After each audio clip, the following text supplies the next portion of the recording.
دوستو السلام علیکم ورحمۃ اللہ وبرکاتہ۔ آج حضرت مولا علی رضی اللہ تعالیٰ عنہ کے دو قول میں آپ کے سامنے رکھ رہا ہوں۔ بہت ہی خوبصورت انداز میں مولا علی کا فرمان آپ کے سامنے۔ ایک صاحب نے حضرت علی کی بارگاہ میں عرض کی کہ اے مولا علی، کیا دوست وہ ہے جو مصیبت کے وقت کام آئے؟ حضرت علی مرتضیٰ نے فرمایا، نہیں، دوست وہ نہیں جو مصیبت کے وقت کام آئے، بلکہ دوست وہ ہے جو مصیبت نہ آنے دے۔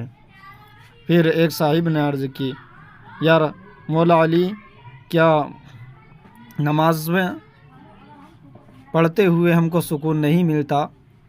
تو حضرت مولا علی نے ارشاد فرمایا کہ جب نماز پڑھتے ہوئے تم کو سکون نہیں ملتا تو تم سکون سے نماز پڑھا کرو، سکون ملنے لگے گا۔